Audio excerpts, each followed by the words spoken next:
जय हिंद साथियों, आज की कक्षा प्रारंभ करें उससे पहले आपको बता दें कि अनअकैडमी लेकर के आ गए हैं आपको फ्री प्लान, जो कि अनलॉक करने के लिए आपको रेफरल कोड डालना है सुमित जैन। आपको बता दें इस फ्री प्लान में आपको मिलेगा 500 प्लस लाइव क्लासें, जो कि एमपी के टॉप एजुकेटर द्वारा ली जाएंगी। तो इसी के साथ साथ आप अपने डाउट्स भी क्लियर कर सकते हैं। 50 प्लस एजुकेटर इसमें स्टडी कराते हैं। डेली और वीकली आपके मॉक टेस्ट होंगे, जिसमें कि आप किसी भी एग्ज़ाम को एमपी की दे रहे हों, फ्री लाइव क्लास के साथ साथ आप जो भी एग्ज़ाम दे रहे हों, चाहे एमपी पीएससी हो, एमपी पुलिस हो, एमपी एसआई हो, एमपी जेल प्रहरी कांस्टेबल, कोई भी एग्ज़ाम हो, आपकी पूरी तैयारी यहाँ पर कराई जाएगी। और 20,000 प्लस क्विज क्वेश्चन के रूप में होंगे, जिनका आप अभ्यास कर सकते हैं सभी सब्जेक्ट के। और डेली T20 फ्री टेस्ट होता है, जिसमें 20 मिनट में 20 क्वेश्चन हल करने पड़ते हैं। तो आपको बता दें कि आपको अनअकैडमी में इस फ्री प्लान के अंतर्गत जो एमपी के टॉप एजुकेटर हैं, जो बहुत अच्छे से अध्ययन कराते हैं, वो आपको मिलेंगे। और बिल्कुल सीरीज़ बाय सीरीज़ आपको डेली लाइव क्लासों का लाभ भी मिलने वाला है। तो आप गूगल प्ले स्टोर से अनअकैडमी ऐप डाउनलोड करके आप इसका लाभ ले सकते हैं। आपको बता दें कि फ्री मॉक टेस्ट आपको मिलेंगे T20 सीरीज के, जिसकी हम जानकारी बता चुके हैं। सभी एमपी के जो प्रमुख एग्ज़ाम हैं उसकी तैयारी आपको यहाँ पर कराई जाएगी। आपको क्या करना है, डाउनलोड करना है प्ले स्टोर से अनअकैडमी ऐप, और कोड यूज करना है अनलॉक करने के लिए। फ्री ये सब कुछ मिले उसके लिए आपको सुमित जैन रेफरल कोड डालना है, जिससे आपको ये सब कुछ फ्री में मिल जाएगा। दोस्तों, हिंदी व्याकरण के बहुत ही महत्वपूर्ण प्रश्नों पर हम चर्चा करने वाले हैं। आप पूरा बिल्कुल वीडियो को बिना स्किप किए पूरा देखिए। बहुत महत्वपूर्ण वीडियो है, क्योंकि ऐसे प्रश्न हैं जो कई बार पूछे गए हैं और व्याकरण के सभी विषयों से संबंधित प्रश्न रहेंगे। तो चलिए दोस्तों, शुरुआत करते हैं। सबसे पहले है, नीली साड़ी में कौन सा विशेषण है। नीली साड़ी में आपको विशेषण बताना है कि कौन सा है। तो आपको बता दें, नीला क्या है, संख्या तो है नहीं, परिमाण भी नहीं है, एक प्रकार का छोटा बड़ा होता है परिमाण, और सार्वनामिक भी नहीं है। तो क्या हो जाएगा, गुणवाचक। ठीक है, ये क्या हो जाएगा, गुणवाचक हो जाएगा। अब ये देख लिया करें तीन कौन से नहीं है। आप हमारे वीडियो पढ़ेंगे प्रैक्टिस सेट जितने भी अभी तक हम लेकर के आए हैं, तो आपको ये हम जरूर बताते तीन क्यों नहीं, जिससे चौथा आपका परफेक्ट आंसर हो जाए। अगला देखें, निम्नलिखित में से कौन सा स्वर नहीं है। तो आ स्वर है, ऊ है, ए भी है, या नहीं है, या व्यंजन है। ठीक है, चाचा जाझा या चा वर्ग का वर्ण है। रमा प्लस ईस बराबर रमेश, यह किस प्रकार की संधि है। तो हम पहले ही बता चुके कि हमारे यूट्यूब चैनल टॉप 50 स्टडी पर संधि की पूरी बहुत अच्छी ट्रिक है, और कई सारे प्रश्न भी हैं अलग से। तो जिनको देखना हो तो जाके यूट्यूब पर सर्च करके देख सकते हैं, और पूरी संधि को ट्रिक के साथ पढ़ भी सकते हैं। देखें, तो रमा धन ईस हमने ट्रिक में बताया था कि ऊपर एक मात्रा हो, चाहे वह एक ही हो, चाहे वह ओ की मात्रा हो, गुण संधि होगी। ठीक है, एक मात्रा आपको किसी शब्द में दिख जाए, देखना आप, जैसे रमेश है, यहाँ पे महेश होता तो भी गुण संधि होती, जिनेश होता, गणेश होता, कोई भी शब्द होता एक मात्रा वाला, गुण संधि। वृद्धि में दिखती हैं दो मात्राएं, जैसे महोषधि, महोश्चर्य, ठीक है, मतैक, ऐसे। तो गुण में एक एक मात्रा, ऐसी ट्रिक है, हमने पूरी बताई है यार की, आप देख सकते हैं। निम्नलिखित में से कौन सा शब्द क्रिया विशेषण है। क्रिया विशेषण मतलब होता है जो क्रिया की विशेषता बतलाते हैं। जैसे अपन ने कहा वह दौड़ता है, तो वह तेज दौड़ता है, तो तेज इसका उत्तर ठीक हो जाएगा। ये क्या, क्रिया की विशेषता बतला रहा है, कैसे दौड़ता है, तेज दौड़ता है। ऐसे आप लगा सकते हैं। आगे बढ़ते हैं दोस्तों। तरंग शब्द का पर्यायवाची है। पर्यायवाची हमेशा पूछे जाते हैं। तो तरंग शब्द का पर्यायवाची पुष्कर तो है नहीं, तालाब का है, कूल भी नहीं है, जलधि भी समुद्र का होता है, तालाब इसमें हो जाएगा, हाँ उर्मी हो जाएगा। ठीक है, उर्मी दिया है चौथे नंबर पे, उर्मी मतलब तरंग हो जाएगा। जो शब्द क्रिया की विशेषता बतलाते हैं उन्हें क्या कहते हैं। लो, अभी हमने बताया था जो क्रिया की विशेषता बतलाएं वो क्या है, क्रिया विशेषण। कमेंट में आप दोस्तों उत्तर बताते जाइए, हमारे बताने से पहले आपका कमेंट में उत्तर आ जाए। निम्नलिखित में से किस वाक्य में सकर्मक क्रिया है। सकर्मक मतलब जो कर्म से सहित क्रिया होती है उसको सकर्मक क्रिया कहते हैं। ठीक है, जो कर्म से सहित क्रिया है। तो आपको बता दें कि यहाँ पर उत्तर जो हो जाएगा वह है, बच्चे छत पर पतंग उड़ा रहे हैं। ठीक है, ठीक है, तो बच्चे यहाँ पर क्या हो गए, कर्ता हो गए, और छत पर क्या उड़ा रहे हैं, पतंग। ठीक है, पतंग क्या हो गए यहाँ पर कर्म हो गया, और उड़ा रहे हैं क्या हो गई, क्रिया हो गई। ठीक है, पतंग कर्म है, उड़ाना क्रिया है, और बच्चे कर्ता हैं, याद रखिएगा। निम्नलिखित में ऐसे कौन सा चिन्ह योजक चिन्ह के रूप में प्रयोग किया जाता है? योजक चिन्ह के रूप में कौन सा चिन्ह प्रयोग किया जाता है, जल्दी से बता दीजिए दोस्तों। तो आपको बता दें कि योजक चिन्ह के रूप में अपन इस चिन्ह का प्रयोग करते हैं, ऐसे बीच में लगा देते ना, योजक वही है। आगे, निम्नलिखित में से कौन से वाक्य में अपूर्ण वर्तमान काल का प्रयोग हुआ है?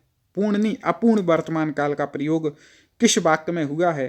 तो पार्थ खेल रहा है, मतलब ये पूर्ण नहीं हुआ है वर्तमान, अभी कंटिन्यू में चल रहा है। तो पार्थ खेल रहा है क्या है, अपूर्ण वर्तमान कहलाता है। ठीक है, जो इंग्लिश में प्रेजेंट कंटिन्यूअस टेंस बोलते हैं ना, वो अपूर्ण वर्तमान है इसमें। ठीक है, एक प्रकार से अभी पूर्ण नहीं हुआ लेकिन पूरा हो जाएगा, ये पक्का है। निम्नलिखित में से कौन से वाक्य में संदिग्ध भूतकाल का प्रयोग हुआ है? ये वाक्य से संबंधित क्वेश्चन तो आते ही हैं दोस्तों। तो संदिग्ध भूतकाल का प्रयोग किस वाक्य में हुआ है? मतलब संदिग्ध मतलब संदेह हो पहले में, जैसे मैंने निबंध लिखा है तो फाइनल है, इसमें कोई संदेह नहीं है। मैंने निबंध लिखा है तो फाइनल है। मैं निबंध लिखा होगा, हाँ मैंने निबंध लिखा होगा, कोई उन्हें वो नहीं हो रहा, संदिग्ध है कि हाँ भाई लिखा होगा मैंने पहले, और भूत की बात है इसलिए। ठीक है, तो सी ठीक हो जाएगा। कमेंट में उत्तर बताते जाइएगा। निम्नलिखित में से कौन सा शब्द मूल शब्द का पर्यायवाची नहीं है? ठीक है, मूल शब्द का पर्यायवाची नहीं है, ये आपको बतलाना है। जैसे झूठ है, तो झूठ शब्द के पर्यायवाची आपको बतला दें कि कौन कौन से होते हैं। तो मिथ्या तो होता ही है झूठ, मतलब मृषा भी होता है, मृषा मतलब झूठ। असत्य वचन को भी झूठ ही कहते हैं, तो असत्य भी है। हाँ, वचन जो है, वचन मतलब सामान्य वाणी है, बोलना है, इसलिए वचन पर्यायवाची नहीं है झूठ का। बाकी 3 इसमें पर्यायवाची हैं। ठीक है, टेढ़ा, टेढ़ा शब्द का पर्यायवाची, ठीक है, बतलाना है। तो टेला का वक्र तो होता है, अपन कहते वक्र आदमी कठोर, टेढ़ा, कुटिल भी और बंक भी। घूमा नहीं है, घूमा नहीं होगा, बाकी 3 हो जाएंगे टेढ़ा शब्द के। निम्नलिखित में से सर्वोत्तम विलोम, विलोम शब्द चुनना है जो बिल्कुल सर्वोत्तम इस शब्द के लिए, अल्प शब्द के लिए है। ठीक है, अल्प मतलब होता है मतलब कम, तो अल्प के लिए सर्वोत्तम चुनना है। सर्वोत्तम में बहु, ठीक है, तो ऐसे बहुत नहीं बोलना है। ठीक है, अल्प मतलब बहु, बस कम शब्दों में काम होना चाहिए। उषा, ठीक है, उषा, उषा मतलब होता है प्रातः। ठीक है, तो यहाँ पर क्या हो जाएगा, संध्या। उषा काल होता है, एक संध्या काल होता है। शाम, कई लोग बोलेंगे शाम भी तो वही बात है, नहीं भैया, उषा यदि बोल रहे हैं तो यहाँ संध्या बोलना पड़ेगा, क्योंकि बिल्कुल यहाँ पर उन्होंने ऊपर लिख दिया कि सर्वोत्तम, इसका मतलब क्या, बिल्कुल सटा हुआ, बिल्कुल उसी से जैसा शब्द है वैसे ही, उसी में। तत्सम है तो बिल्कुल तत्समय में निकाल दीजिए, मतलब ये कहने का मतलब है इनका पर्यायवाची विलोम। निम्नलिखित में से कौन सा शब्द मूल शब्द का समानार्थक नहीं है? अब नहीं बताना, जैसे अंबर का क्या नहीं है, ठीक है, समानार्थक शब्द नहीं है। अंबर का आकाश तो है, ठीक है। अंबु मतलब क्या होता है, जल, तो जो उसके धारण करता है अंबर। कपास, अंबर का एक कपास भी अर्थ होता है। वस्त्र तो होता ही है, सबको पता। हाँ, धातु नहीं है, तो इसका उत्तर क्या हो जाएगा, डी, धातु। ये नहीं है, बाकी 3 हैं। ध्रुव शब्द का आपको बतलाना है कौन सा पर्यायवाची नहीं है, जल्दी से बता दें दोस्तों। ध्रुव दृढ़ होता है, स्थिर होता है, अचल जो चल नहीं सकता, ठीक है, ध्रुव वो होता है। तो 3 तो हैं। हाँ, सूरज नहीं है, सूरज इसका उत्तर ठीक हो जाएगा।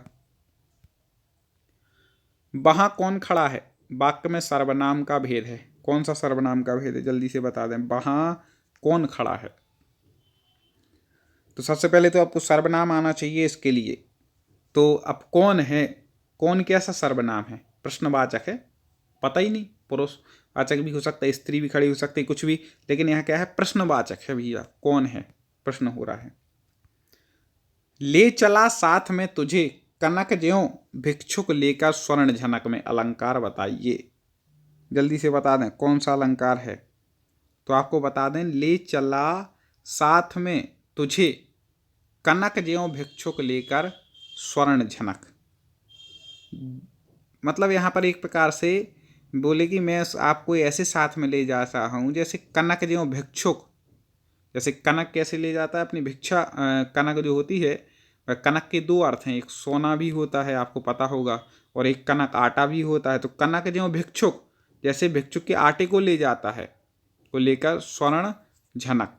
ठीक है, इस प्रकार से यहाँ पर आपको बता दें कि यहाँ एक संभावना झलक रही कि मैं ऐसे ऐसे करके ऐसे कर लिया, तो उत्प्रेक्षा अलंकार वहाँ पर हो जाता है। तो 18 का कौन सा हो जाएगा, बी उत्तर यहाँ पर हो जाएगा। आगे बढ़ते हैं। अपहरण में किस उपसर्ग का प्रयोग हुआ है? अपहरण, जल्दी से बता दें कि अपहरण में कौन से उपसर्ग का प्रयोग हुआ है? तो अपहरण में अप उपसर्ग का प्रयोग हुआ है। अप में हरण लग गया। बुराई में लगा प्रत्यय क्या है, बताइए। बुराई, जल्दी से बता दीजिए। बुराई शब्द में प्रत्यय आपको बता दें, आई प्रत्यय हो जाएगा। कौन सा प्रत्यय? आई। निम्नलिखित में से कौन सा अव्ययी भाव समास नहीं है? अव्ययी भाव समास हमने आपको पढ़ाई थी, समास की ट्रिक पढ़ाई थी अपने चैनल पर, प्लेलिस्ट में वीडियो भी है, आप तो यूट्यूब पर सर्च करें टॉप 50 स्टडी, जा करके जरूर देख लें।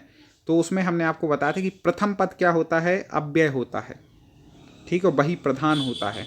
तो जैसे प्रति प्रथम पद अव्यय है। ठीक है, यथा भी अव्यय है, प्रति अव्यय बता दिए। तो आय और व्यय ये द्वंद्व समास का उदाहरण है। बाकी तीन जो है वह अव्ययी भाव समास के उदाहरण है। तो यहाँ पूछा गया कि अव्ययी भाव समास नहीं है, तो आय और व्यय में नहीं है, बाकी तीन में है। ठीक है दोस्तों, और देखें, दीप सा मन जल चुका है, इस पंक्ति में वाचक शब्द है। दीप सा मन जल चुका है, इस पंक्ति में वाचक शब्द क्या हो जाएगा?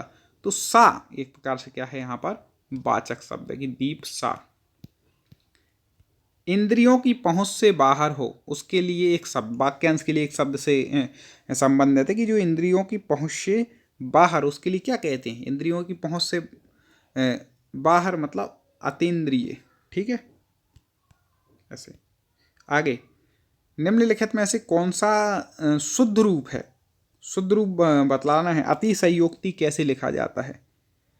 तो ये उति है, ये तो उति है, अतिशयोक्ति है, ये सयोक्ति है, सा पूरा होता है, याद रखिएगा। तो ए उत्तर इसका ठीक हो जाएगा, बाकी तीन गलत हैं।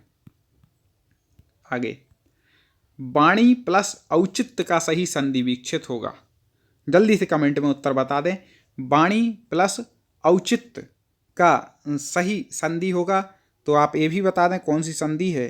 तो आपको बता दें कि इसका जो संधि विक्षित हुआ है, ई के बाद आ रहा है एक प्रकार से, तो ई को क्या हो जाएगा, या हो जाएगा, तो वाण्योचित हो जाएगा, यण संधि।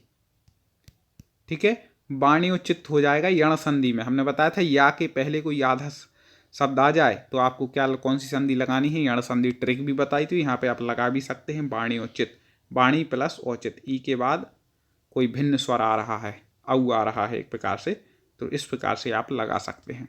ठीक है, ऐसे बहुत महत्वपूर्ण संधि के वीडियो आपको मिलेंगे। और अब एक क्वेश्चन मैं आपको दे रहा हूं, जो आपको करके लाना है, अपने कमेंट में उत्तर बतलाना है। एक प्रकार से आप समझ लें आपका होमवर्क है एक क्वेश्चन का केवल। अगले वीडियो में इसका उत्तर हम बता देंगे। अनभीषण का सही संधि विक्षित कौन सा है? तो अनभीषण का संधि विक्षित कौन सा है और कौन सी संधि है, ये दो चीज़ें आपको कमेंट में बतानी है। आप ना बता पाएंगे, गलत बताएंगे, तो फिर अगले वीडियो में हम आपको करेक्ट कर देंगे। ठीक है, तो इसका आप उत्तर जरूर बताएं और वीडियो को लाइक जरूर करना दोस्तों, शेयर करना। जय हिंद। आगे चर्चा करें उससे पहले आपको कुछ बेनिफिट बता देते हैं अनअकैडमी ऐप के। मैंने आपको शुरू में फ्री प्लान के बेनिफिट तो बताए थे, अब मैं वो महत्वपूर्ण बेनिफिट बताने जा रहा हूँ। यदि आप सब्सक्रिप्शन प्लान लेते हैं, प्लस सब्सक्रिप्शन, तो आपको बता दें कि उसमें आपको कंप्लीट सिलेबस के अनुसार आपका पूरा बैच मिलेगा। वीकली मॉक टेस्ट होंगे, आप अलग अलग बैच हैं, 10 महीने के लिए भी आप MPPSC प्री मेंस का भी बैच ले सकते हैं। और प्रत्येक मतलब मंथ में नए नए सेशन लॉन्च होते हैं, आप उनका भी लाभ ले सकते हैं। 2 ईयर फाउंडेशन बैच भी है, अभी मैं आगे सबके प्राइस भी बताऊंगा। बहुत महत्वपूर्ण आपके लिए बैच हैं। T20 days target MPPSC prelims launch every month होता है, उसका भी लाभ ले सकते हैं। और 3 मंथ के लिए भी बैच बनाया जाता है। आप MP के कोई भी एग्जाम की तैयारी कर रहे हो, MP forest, MP police constable, MP sub inspector, या फिर किसी भी MP के एग्ज़ाम की तैयारी कर रहे हो, तो आप इस सब्सक्रिप्शन प्लान का लाभ जरूर लें। इसमें 50+ टॉप एमपी के जो एजुकेटर हैं जिनको कई वर्षों का अनुभव है वह डेली आपकी लाइव क्लास लेंगे और एक मंथ में आपको 2500 प्लस लाइव क्लास मिलेंगी। अनअकैडमी ऐप के माध्यम से डाउट क्लियरेशन सेशन होगा, हिंदी और इंग्लिश दोनों में आपको क्लासें मिलेंगी और नोट्स भी उपलब्ध कराए जाएंगे। 20,000 प्लस आपको MCQ क्वेश्चन इसमें मिलने वाले हैं, तो आप ज़रूर से लाभ लें। और अनअकैडमी ऐप को डाउनलोड करने के बाद आपको क्या करना है, MPPSC व्यापम चुनना है, उसके बाद प्लस पर जाना है और प्लस पर जाने के बाद यहाँ पर आएगा गेट सब्सक्रिप्शन। तो यहाँ पर आपको जैसे ही आप क्लिक करेंगे तो आपके लिए प्लान खुल कर के सामने आ जाएंगे, जिसमें मंथ का प्लान है 1440 का, 3 मंथ का है 3600 रुपये का, 6 मंथ का है 6480 का, 12 मंथ का है 7920 का और 24 मंथ का 11,450 रुपये का प्लान है। आप कोई भी प्लान लें, यदि आप चाहते हैं कि हमें कुछ छूट मिले तो आपको 10% डिस्काउंट विशेष रूप से दिया जा रहा है। आपको रेफरल कोड याद रखना है सुमित जैन, उसको जैसे ही आप डालेंगे तो आपको 10% का डिस्काउंट मिलेगा। आप फ्री लाइव क्लासेस कोर्स का आनंद ले सकते हैं, अपने डाउट क्लियर कर सकते हैं और जैसे एग्जाम की तैयारी कर रहे हैं उसको क्रैक कर सकते हैं। आगे देखते हैं।